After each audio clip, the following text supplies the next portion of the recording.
السلام علیکم، میرا نام عثمان ہے۔ یہ واقعہ 2022 کا ہے۔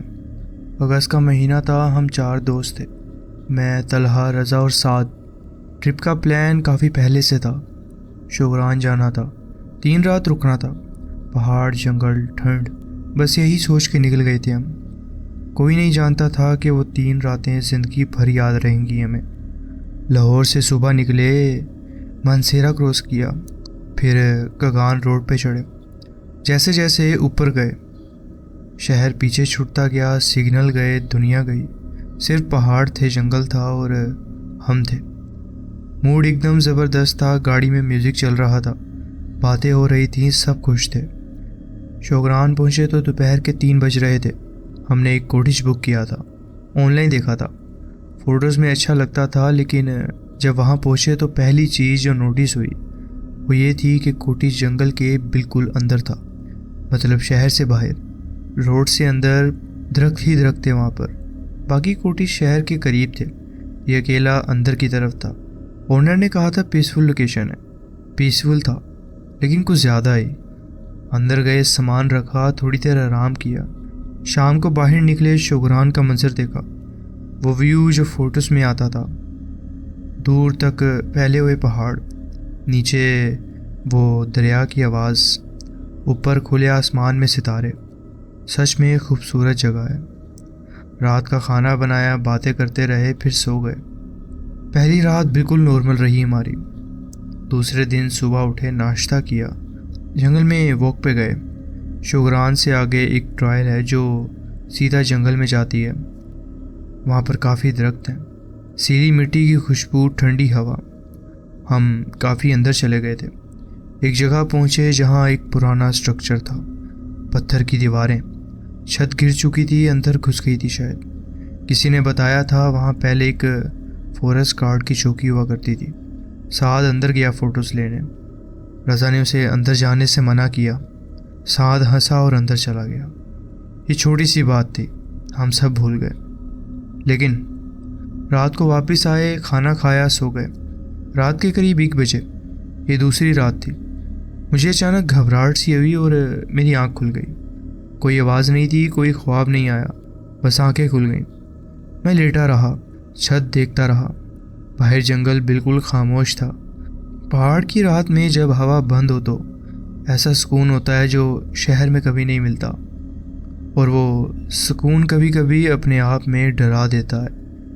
پھر وہ آئی آواز جنگل سے، سیدھا کوٹیج کے پیچھے سے، ایک آواز جو میں ٹھیک سے ڈسکرائب نہیں کرنا چاہتا ہوں۔ انسان کی تھی لیکن بالکل ٹھیک نہیں تھی، جیسے کوئی رو رہا ہو، لیکن رونے کی آواز تھوڑی سی آف تھی، ریدم نہیں تھا، ایک دم سے تیز، ایک دم سے بند، پھر دوبارہ، رک رک کے نہیں، بلکہ جیسے کوئی ٹیون بجا رہا ہے جو ہم نے پہلے کبھی نہیں سنی تھی۔ میں نے طلحہ کو اٹھایا جو میرے ساتھ کمرے میں تھا، اس نے سنا، اس کی آنکھیں ایک دم کھل گئیں۔ ہم دونوں چپ بیٹھے رہے اور سنتے رہے۔ آواز کچھ دیر چلی، پھر بند ہو گئی۔ صبح رضا اور سعد کو بتایا۔ رضا نے کہا جانور ہوگا، پہاڑ میں عجیب آوازیں آتی رہتی ہیں۔ سعد نے کہا ہاں صحیح کہہ رہے ہو آپ، لیکن طلحہ چپ رہا۔ بعد میں اس نے مجھے اکیلے میں کہا عثمان یار وہ جانور نہیں تھا، میں نے زندگی میں بہت جانوروں کی آوازیں سنی ہیں، لیکن وہ کچھ اور تھا۔ تیسری رات جس سے اصلی سلسلہ شروع ہوا، رات کے قریب 11 بج رہے تھے، ہم سب بیٹھک میں بیٹھے ہوئے تھے، باتیں کر رہے تھے۔ سعد اچانک چپ ہو گیا، ہم نے دیکھا کہ وہ کھڑکی کی طرف گھور رہا تھا۔ ہم نے پوچھا کیا ہوا؟ اس نے کہا وہ درخت کے پاس کون ہے؟ وہ درخت کے پاس کچھ تو ہے۔ ہم سب نے کھڑکی کی طرف دیکھا، باہر اندھیرا تھا، کوٹیج کی باہر کی لائٹ ایک ایریے کو روشن کرتی تھی، باقی سب اندھیرا تھا وہاں پر۔ درخت وہاں تھے، جنگل شروع ہوتا تھا کچھ ہی قدم پہ۔ ہم نے کہا کچھ نہیں ہے، لیکن سعد نے کہا ابھی تھا، ایک فگر تھی کھڑی ہوئی تھی وہاں پر کوئی۔ رضا نے کہا جانور ہوگا، سعد نے کہا جانور 4 پاؤں پہ چلتا ہے، یہ سیدھا کھڑا ہوا تھا۔ ہم نے باہر جانے کی کوشش کی، دروازہ کھولا، باہر کی لائٹ آن کی، جنگل کی طرف ٹارچ ماری۔ درخت تھے، پتے تھے، اندھیرا تھا اور کوئی نہیں تھا وہاں پر، لیکن ایک چیز تھی جو ہم نے ٹارچ کی روشنی میں دیکھی۔ کوٹیج کے بالکل باہر مٹی میں پیر کے نشان تھے، انسان کے پیر، سیدھا کوٹیج کی کھڑکی کی طرف آتے تھے اور وہاں کھڑکی کے بالکل نیچے رک جاتے تھے، لیکن واپس نہیں جاتے تھے۔ پیر کے نشان دیکھ کے ہم سب اندر آ گئے، دروازہ بند کیا، لاک کیا۔ کوئی کچھ نہیں بول رہا تھا اس وقت، کوئی ہنسا نہیں، کوئی جانور ہوگا یہ تک نہیں بولا پھر بعد میں کسی نے۔ وہ پیر کے نشان سیدھا آتے تھے، کھڑکی کے نیچے رکتے تھے، واپس نہیں جاتے تھے۔ یہ چیز اتنی کلیئرلی ایب نارمل تھی کہ کوئی ایکسپلیشن نہیں بنتی تھی۔ سعد بالکل چپ ہو گیا تھا، وہی سعد جو صبح جنگل میں اس پرانی چوکی میں اکیلا گھس گیا تھا ہنستے ہوئے، وہی سعد اب کمرے کے بیچ میں بیٹھ کے کھڑکی کو گھور رہا تھا۔ میں نے کہا چلو سو جاتے ہیں۔ کوئی نہیں مانا، کوئی سونے نہیں گیا۔ ہم سب اسی بیٹھک میں رہے، لائٹس آن رکھیں اور بس چپ بیٹھے رہے۔ رات کے قریب 1 بجے باہر سے پھر وہی آواز آئی، وہی آواز جنگل سے، لیکن اس بار قریب تھی وہ آواز۔ پہلی رات دور تھی، آج سیدھا کوٹیج کے پیچھے سے آ رہی تھی، قریب سے۔ وہی آف ریدم، وہی انسان جیسی، لیکن بالکل ٹھیک نہیں، جیسے کوئی رونے کی نقل اتار رہا ہو، لیکن اس نے کبھی رونا دیکھا نہیں، صرف سنا ہو۔ طلحہ نے میرا بازو پکڑ لیا۔ آواز کچھ دیر تک چلتی رہی، پھر ایک دم سے بند ہو گئی، بالکل ایک دم، بیچ میں جیسے کسی نے سوئچ آف کر دیا اس کا۔ اور پھر چھت پر کچھ چلا، پتھر کی چھت تھی، اوپر سے صاف آواز آ رہی تھی، قدم تھے، انسانی قدم، دھیرے دھیرے ایک طرف سے دوسری طرف جا رہے تھے، رک جاتے تھے پھر چلتے تھے۔ ہم سب کی آنکھیں اوپر تھی، سب کی سانسیں رک چکی تھیں۔ رضا جو ہر چیز کو لوجیکلی جواب دیتا تھا وہ بھی بالکل سائلنٹ تھا، اس کی بھی آنکھیں چھت پر تھیں۔ قدم ایک طرف سے دوسری طرف گئے، پھر وہاں رک گئے، سیدھا اس جگہ کے اوپر جہاں ہم بیٹھے ہوئے تھے۔ ہل نہیں رہا تھا کچھ بھی، بس رکا ہوا تھا۔ میں نے سعد کی طرف دیکھا، سعد کا چہرہ اتنا سفید تھا کہ کوٹیج کی ہلکی روشنی میں بھی دکھ رہا تھا۔ اس نے مجھے دیکھا اور دھیرے سے کہا، عثمان یہ وہی جگہ ہے نا جہاں میں صبح گیا تھا؟ میں نے کہا مطلب؟ اس نے کہا وہ پرانی چوکی، میں نے وہاں اندر جا کے ایک پتھر اٹھایا تھا یادگار کے لیے، وہ ابھی بھی میرے بیگ میں ہے۔ کوئی کچھ نہیں بولا لیکن سب سمجھ گئے تھے۔ میں نے کہا ابھی نکال کر باہر رکھتے اسے۔ سعد اٹھنے لگا، لیکن جیسے ہی وہ اٹھنے لگا چھت پہ وہ قدم پھر چلنے لگے، تیزی سے، پہلے سے زیادہ تیزی سے۔ ایک طرف سے دوسری طرف جا رہے تھے وہ، پھر واپس، پھر تیز، جیسے کوئی بے چین ہو رہا ہو، جیسے کوئی جانتا ہو کہ کچھ ہونے والا ہے۔ سعد رک سا گیا، ہم نے 1 منٹ تک سانس نہیں لی، جیسے ہماری سانسیں جیسے بند ہو رہی تھیں۔ پھر طلحہ نے دھیرے سے کہا، سعد پتھر باہر رکھ، لیکن دھیرے سے اٹھ، کوئی آواز مت کر۔ سعد دھیرے سے اٹھا، بیگ کھولا، اندر سے ایک چکنا سا پتھر نکالا، جنگل سے اٹھایا ہوا تھا۔ دروازے کے پاس گیا، دھیرے سے دروازہ کھولا، صرف اتنا کہ ہاتھ باہر جائے، اور پتھر باہر رکھ دیا، اور فوراً دروازہ بند کیا اس نے۔ چھت پہ خاموشی سی ہو گئی تھی اب، 1 منٹ، 2 منٹ، 5 منٹ، آواز نہیں تھی، قدم نہیں تھے، کچھ نہیں تھا۔ ہم سب ایک دوسرے کو دیکھ رہے تھے۔ اب کسی کو سمجھ نہیں آ رہا تھا کہ جو بھی ہوا ہے وہ ریئل تھا یا نہیں، لیکن جو فیل ہو رہا تھا وہ یہ تھا کہ کمرے میں جو بوجھ تھا، جو پریشر تھا، وہ تھوڑا ہلکا ہوا ہے۔ رضا نے جو پہلی بار اس گھنٹے میں کچھ بولا، صبح ہوتے ہی نکلتے ہیں، کسی نے منع نہیں کیا۔ صبح 4 بجے ابھی اندھیرا تھا، ہم نے سامان باندھا، کسی نے ناشتہ کرنے کا نہیں سوچا، کسی نے چائے کا نہیں کہا، چپ چاپ سب کچھ بیگ میں ڈالا، گاڑی میں ڈالا اور کوٹیج کا دروازہ بند کیا اور نکل گئے۔ جنگل کی اس پتلی روڈ پہ گاڑی چلاتے ہوئے جب ہم شہر کی طرف آ رہے تھے، کگان کی مین روڈ پہ پہنچے، تب کہیں جا کے طلحہ نے پہلی بار زور سے سانس لی اور کہا، یار میں واپس کبھی نہیں جاؤں گا اس جگہ پر۔ کوئی نہیں ہنسا، کیونکہ ہم سب کا یہی حال تھا۔ گھر آ کے میں نے کچھ دن بعد آن لائن ریسرچ کیا، شوگران کے اس ایریا کے بارے میں، جنگل کے اندر کے کوٹیج کے بارے میں ایک لوکل فیس بک گروپ ملا، کگان ویلی کا۔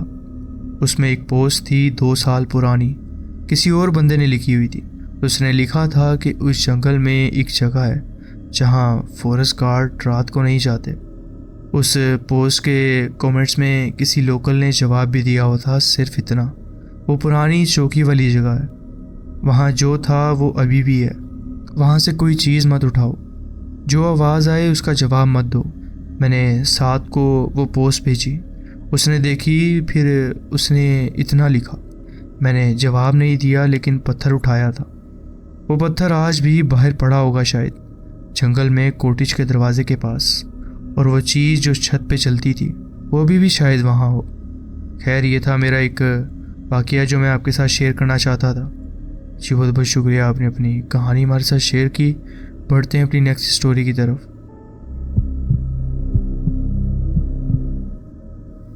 السلام علیکم، میرا نام بلال ہے۔ یہ 2021 کی بات ہے، دسمبر کا آخری ہفتہ تھا۔ ہم 5 دوست تھے، میں، اسد، ذیشان، فاروق اور کامل۔ سب کے سب لاہور سے تھے، سب یونیورسٹی کے زمانے کے یار۔ شادیاں ہو چکی تھیں، جابس لگ چکی تھیں، زندگی اپنی اپنی راہ میں چل رہی تھی، لیکن سال میں ایک بار ہم ضرور ملتے تھے۔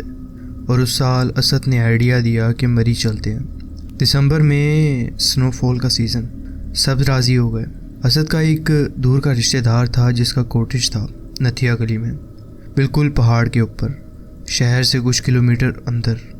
اس نے کہا کوٹیج فری میں ملے گا، کوئی کرایہ نہیں، بس سنبھال کے رکھو۔ ہم خوش ہو گئے، ہوٹل سے سستا اور مزہ بھی زیادہ۔ کوٹیج کی فوٹو اسد نے واٹس ایپ پہ بھیجی تھی، ووڈن اسٹرکچر، ٹن کا چارٹ، ایک بڑی بیٹھک والا ہال، پرانا تھا لیکن ٹھیک لگتا تھا۔ میں نے اس وقت نوٹس نہیں کیا، بعد میں یاد آیا۔ ایک فوٹو میں ایک بھی کھڑکی کی روشنی نہیں تھی، پورا گھر اندھیرے میں تھا، صرف باہر سے لی گئی تھی فوٹوز، شاید کسی نے رات میں لی تھی وہ فوٹوز۔ ہم 27 دسمبر کو صبح 7 بجے لاہور سے نکلے، ایک فارچونر میں 5 بندے۔ فاروق ڈرائیونگ کر رہا تھا، موڈ بالکل فرسٹ کلاس تھا، سب ہنستے بولتے جا رہے تھے۔ اسلام آباد کراس کیا، مری روڈ پہ چڑھے، جیسے جیسے اوپر گئے سردی بڑھتی گئی، شیشے پر باہر سے برف جمنے لگی، پہاڑ کی سرحد شروع ہو گئی تھی۔ نتھیا گلی پہنچے تو شام کے قریب 4 بج رہے تھے۔ دسمبر میں وہاں 4 بجے اندھیرا شروع ہو جاتا ہے۔ بازار سے تھوڑا سامان لیا، گیس سلنڈر، کھانا پینا، پانی کی بوٹلز، اور ایسا جی پی ایس پہ کوٹیج کا ایڈریس ڈال کے آگے بڑھا۔ شہر سے باہر نکلے، راستہ تنگ ہوتا گیا، دائیں طرف پہاڑ، بائیں طرف کھائی۔ کوئی اور گاڑی نہیں تھی اس راستے پہ، کوئی آدمی نہیں تھا۔ صرف جب ہم اپنے کوٹیج کے راستے میں تھے، وہاں پر اونچے اونچے درخت تھے اور بیچ میں یہ پتلا سا راستہ جہاں سے ہم جا رہے تھے۔ آس پاس کوئی اور گھر نہیں تھا۔ جی پی ایس نے کہا you have reached your destination, اور ہم سب نے باہر دیکھا۔ ووڈن اسٹرکچر وہیں تھا، فوٹو جیسا، لیکن فوٹو میں جو نہیں دکھا تھا وہ یہ تھا کہ گھر کے آس پاس کے سارے درخت جلے ہوئے تھے، جیسے کسی وقت میں یہاں پہ آگ لگی ہو۔ صرف کوٹیج بچا ہوا تھا، باقی سب جلا ہوا تھا وہاں پر۔ کامل نے اسی میں کہا کہ یار یہ کب ہوا؟ اسد نے فون کیا رشتہ داروں کو۔ ہاں 2 سال پہلے جنگل میں آگ لگی تھی، لیکن گھر بچا تھا، سب ٹھیک ہے۔ اندر سے گھر ٹھیک تھا، صوفہ، ٹیبل، لیکن وہ کوٹیج بالکل ٹھنڈا تھا۔ گھر مہینوں سے بند تھا۔ ہم نے ہیٹر چلایا، گیس آن کی، کھانا رکھا، دھیرے دھیرے ماحول وارم ہوا۔ رات کا کھانا کھایا، باتیں کرتے رہے۔ رات کے قریب 11 بجے ہم سونے گئے۔ کمرے 2 تھے، 3 بندے ایک میں، 2 دوسرے میں، میں، اسد اور ذیشان ایک کمرے میں تھے۔ رات کے تقریباً 2:15 بجے ہوں گے۔ میری نیند اچانک کھلی، ایک دم سے، جیسے کسی نے اٹھایا ہو مجھے۔ کوئی خواب نہیں تھا، کوئی آواز نہیں تھی، بس آنکھیں کھل گئیں۔ کمرہ بالکل اندھیرے میں گم تھا، باہر برف پڑ رہی تھی، کھڑکی پہ ہلکی آواز آ رہی تھی۔ اسد اور ذیشان سو رہے تھے۔ میں نے آنکھیں بند کرنے کی کوشش کی، پھر مجھے محسوس ہوا کمرے کے اندر کونے میں جہاں الماری تھی کچھ تھا۔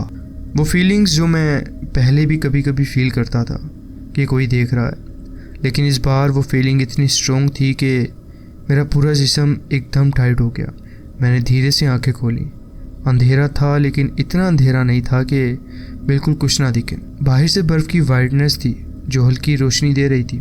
الماری کے پاس کونے میں کچھ تھا جو الماری سے تھوڑا الگ تھا، شیپ میں، ہائٹ میں، ٹیکسچر میں کھڑا تھا۔ میں نے اپنی آنکھیں مشہور کی، سوچا آنکھوں کا دھوکہ ہوگا، لیکن وہ وہاں تھا، ایک آدمی کی طرح کا شیڈو جیسے، لیکن بالکل خاموش، بالکل اسٹل، ہل جل نہیں رہا تھا وہ۔ میں نے اسد کو ہاتھ مارا، وہ اٹھا نہیں۔ میں نے زیادہ زور سے ہلایا اسے اور وہ اٹھ گیا۔ اس نے نیند میں کہا، کیا ہوا؟ میں نے کہا، وہ کونے میں دیکھ۔ اس نے دیکھا، پھر وہ بالکل اٹھ کے سیدھا بیٹھ گیا۔ کچھ بول نہیں سکا، بس میرے بازو کو زور سے پکڑ رکھا تھا اس نے۔ دونوں قریب 1 منٹ تک وہ چیز کو دیکھتے رہے، پھر بالکل دھیرے دھیرے جیسے اندھیرے میں کچھ گھلتا ہے، وہ چیز غائب ہو گئی۔ ایک دم سے نہیں، دھیرے دھیرے، جیسے دھواں ہوا میں گھل جائے۔ کمرہ خالی تھا لیکن کمرے میں ایک خوشبو تھی، پرانی، سیلی، مٹی جیسی، ایسی خوشبو جو بند گھر میں ہوتی ہے جب وہ کافی عرصے سے بند ہو۔ لیکن یہ خوشبو پہلے نہیں تھی۔ ہم نے ہیٹر جلایا تھا، کھانا بنا تھا، کچھ گھنٹے گزرے تھے، خوشبو نہیں تھی۔ لیکن اس احساس کے بعد جو میں نے دیکھا، اس کے بعد یہ اسمیل آنا شروع ہو گئی تھی۔ اس رات تو نیند نہیں آئی ہمیں۔ میں اور اسد ویسے ہی بیٹھے رہے، کوئی بات نہیں کی۔ کیا کہتے؟ جو دیکھا تھا وہ دونوں نے دیکھا تھا، ایک دوسرے کو بتا کے کیا ہوتا؟ ذیشان سو رہا تھا، اسے جگایا نہیں، کیا فائدہ تھا؟ رات کے 3 بج رہے تھے، باہر برف پڑ رہی تھی، کہاں جاتے؟ بس صبح کا انتظار کیا ہم نے۔ دور سے فجر کی اذان کی آواز آئی، نتھیا گلی کی کسی مسجد سے۔ جیسے ہی اذان شروع ہوئی، مجھے نہیں پتا کیوں لیکن آنکھوں میں پانی آ گیا۔ وہ اذان اس وقت اتنی زیادہ ریلیف تھی کہ میں بیان نہیں کر سکتا۔ اسد نے بھی لمبے سانس لیے، جیسے گھنٹوں بعد سانس لی ہو اس نے۔ صبح ہونے کے بعد ہم باہر نکلے۔ برف رات بھر پڑ رہی تھی، گھر کے باہر پوری برف بھری ہوئی تھی۔ کامل اور فاروق پہلے سے اٹھے ہوئے تھے، چائے بنا رہے تھے، دونوں بالکل نارمل لگ رہے تھے، خوش مزاج، فریش۔ میں نے کامل سے پوچھا، رات کو نیند کیسی رہی؟ اس نے کہا، زبردست یار، اتنی اچھی نیند کافی عرصے بعد آئی۔ میں نے اسد کو دیکھا، اسد نے مجھے دیکھا، لیکن ہم دونوں چپ تھے۔ ناشتہ ہو گیا، باہر تھوڑی دھوپ نکلی تھی، منظر خوبصورت تھا، پہاڑ، برف اور وہ درخت۔ اگر رات والی چیز نہیں ہوتی تو یہ ٹرپ پرفیکٹ ہوتی۔ اتنے میں فاروق نے کہا، چلو واک پہ چلتے ہیں، تھوڑی دیر بعد لنچ بنائیں گے۔ سب راضی ہو گئے، میں اور اسد بھی چلے گئے۔ سوچا کہ شاید باہر نکلنے سے دماغ فریش ہو جائے۔ واک کے دوران میں نے اسد کو دھیرے سے پوچھا، تو نے وہ سچ میں دیکھا تھا نا، یا صرف مجھے نظر آیا؟ اس نے کہا، بالکل دیکھا تھا۔ میں نے بھی سوچا تھا کہ آنکھوں کا دھوکہ ہوگا، لیکن جب تو بھی وہی دیکھ رہا تھا تو کوئی دھوکہ نہیں ہو سکتا تھا۔ وہ رک گیا، پھر بولا، یار ایک بات بتاؤں، جب وہ چیز غائب ہو رہی تھی تجھے خوشبو آئی تھی؟ میں نے کہا، ہاں، سیلی مٹی جیسی۔ اس نے آہستہ سے کہا، میری دادی کے گھر میں یہ خوشبو آتی تھی، وہ گھر پرانا تھا، کافی سال سے بند تھا، وہاں بھی لوگ کہتے تھے کہ کچھ ہے۔ ہم دونوں چپ ہو گئے۔ پہاڑ کی ہوا ٹھنڈی تھی، سانسوں سے بھاپ نکل رہی تھی۔ دور نیچے نتھیا گلی کا بازار دکھ رہا تھا۔ دوپہر کو میں نے ایک کام کیا جو شاید مجھے نہیں کرنا چاہیے تھا۔ اسد کا رشتہ دار جس کا کوٹیج تھا، اس کا نام نوید تھا۔ میں نے چپکے سے ان کا نمبر اسد کی فون سے لیا اور خود کال کی ان کو۔ انہوں نے اٹھائی کال۔ میں نے اپنا تعارف دیا، بولا کہ اسد کے ساتھ آیا ہوں کوٹیج پہ۔ پھر سیدھا پوچھا، نوید بھائی، کوٹیج میں پہلے کوئی واقعہ ہوا ہے؟ کوئی بات ہے جو ہم نہیں جانتے؟ لائن پہ خاموشی رہی، اتنی کہ میں نے سوچا کال کٹ گئی شاید۔ پھر انہوں نے کہا، تمہیں کچھ ہوا ہے کیا؟ میں نے کہا، رات کو کچھ دیکھا ہے میں نے۔ پھر سے خاموشی، لمبا وقفہ، پھر وہ دھیرے سے بولنے لگے۔ ان کی باتوں کا انداز کچھ ایسا تھا کہ وہ اس بات کو ماننا نہیں چاہتے تھے، لیکن اب چھپانا بھی ٹھیک نہیں تھا ان کے لیے۔ انہوں نے کہا، وہ کوٹیج میرا نہیں تھا پہلے، میں نے 7 سال پہلے خریدا تھا۔ جو لوگ پہلے رہتے تھے ایک خاندان تھا، وہ اچانک ایک دن چلے گئے سارا سامان چھوڑ کے۔ بعد میں پتہ چلا کہ اس خاندان کی ایک بیٹی، ینگ لڑکی تھی جو 20 سال کی، وہ ایک رات گھر سے نکلی اور پھر کبھی نہیں ملی۔ یہ سن کر میرے ہاتھ کانپنے لگے۔ انہوں نے آگے کہا، جو لوگ اس کے بعد وہاں رہنے آئے انہیں بھی کچھ ایسے ہی اثرات نظر آئے ہیں۔ کوئی خاموشی سے چلا جاتا تھا، کوئی سیدھا بات کرتا تھا۔ میں نے سوچا وقت کے ساتھ سب ٹھیک ہو جائے گا، اور تمہارے ساتھ پہلے دن ہی یہ واقعہ ہو گیا۔ خیر انہوں نے کہا کہ تم سب لوگ کہیں اور رہ لو۔ میں نے اسد کو اکیلے میں سب یہ بتایا کہ میری کیا بات ہوئی ہے۔ اسد کا چہرہ ہی سن کے سفید پڑ گیا تھا۔ وہ کچھ بول نہیں سکا پہلے، پھر اس نے کہا یار میں نے سوچا تھا پرانی بات ہے، اب بھی یہ ختم ہو گیا ہوگا جو بھی تھا، اور میں یہ بتا کہ تمہیں پہلے ڈرانا بھی نہیں چاہتا تھا۔ میں نے کہا چھوڑ اب کیا کرنا ہے اس کا۔ ہم دونوں نے ڈیسائیڈ کیا کہ باقی تینوں کو سچ بتانا ہوگا۔ سب کو بتا دیا وہ جو رات کو دکھا۔ نوید بھائی کی بات سب۔ کامل تو پہلے ہنسا اور بولا کہ یار تم دونوں شاید ہمیں ڈرا رہے ہو، لیکن جب اس نے اسد کا چہرہ دیکھا، اسد جو خود اتنا ریشنل بندہ تھا، جو کبھی ایسی باتوں پہ یقین نہیں کرتا تھا، تو وہ بھی چپ ہو گیا۔ کتنے بج رہے تھے اس وقت؟ کیا ٹائم تھا؟ میں نے اسے ٹائم بتایا۔ اس نے کہا 4 گھنٹے میں اندھیرا ہو جائے گا، ابھی نکلو تو اسلام آباد تک روشنی میں پہنچ سکتے ہیں ہم۔ یہ سنتے ہی 5 لوگ جو صبح تک پلانس بنا رہے تھے، باربیکیو، سنو فال، اگلے دن کا ہائیک، 5 لوگ خاموشی سے اٹھے، سامان باندھا اور گاڑی میں ڈال دیا۔ جاتے وقت ایک چیز ہوئی، میں گاڑی میں بیٹھنے ہی والا تھا، پیچھے سے کوٹیج کی طرف سے مجھے لگا کچھ ہوا ہے جیسے۔ میں نے اسی وقت پلٹ کر دیکھا، کوٹیج کی پہلی منزل کی کھڑکی جو اندر سے بند تھی، ہم نے جو ہر کمرے کی کھڑکی اندر سے بند کی تھی وہ اب کھلی ہوئی تھی، اور کھڑکی کے اس طرف اندھیرا تھا، لیکن اس اندھیرے میں کچھ تھا جو اس جگہ سے ہمیں دیکھ رہا تھا۔ میں نہیں رکا، گاڑی میں بیٹھا۔ فروخ نے انجن سٹارٹ کیا۔ میں پیچھے مڑ کر نہیں دیکھنا چاہتا تھا دوبارہ۔ اسلام آباد موٹر وے پہ آئے تو رات کے 7 بج رہے تھے۔ شہر کی روشنیاں تھیں، ٹریفک تھا، لوگ تھے، زندگی تھی۔ کسی نے کچھ نہیں بولا کافی دیر تک۔ پھر ذیشان جو سب سے زیادہ چپ تھا پورے وقت، اس نے دھیرے سے کہا وہ لڑکی جو گم ہوئی تھی۔ کوئی ہنسا نہیں، کسی نے مذاق نہیں بنایا، کیونکہ ہم سب یہی سوچ رہے تھے۔ وہ کوٹیج آج بھی وہاں ہے، نتھیا گلی سے کچھ کلومیٹر اندر، خالی، اب بھی ویران پڑا ہوا ہے۔ اور نوید بھائی نے اسد کو بتایا کہ اس کے بعد سے انہوں نے وہ جگہ کسی کو نہیں دی، خود بھی نہیں استعمال کی کبھی وہ۔ یہ تھا میرا ایک واقعہ جو میں آپ کے ساتھ شیئر کرنا چاہتا تھا۔ جی بہت بہت شکریہ، آپ نے اپنی کہانی ہمارے ساتھ شیئر کی۔ تو جی فرینڈز، یہ تھی آج کی سٹوریز۔ آپ کومنٹس میں ضرور بتائیں کہ آپ کو یہ سٹوریز کیسی لگیں۔ اگر آپ کو یہ سٹوریز اچھی لگی ہوں تو ویڈیو کو ضرور لائک کیجیے، اور چینل کو ضرور سبسکرائب کیجیے، اور بیل آئیکن کو ضرور پریس کر لیجیے تاکہ آگے آنے والی کہانیاں ویڈیوز آپ سے مس نہ ہوں۔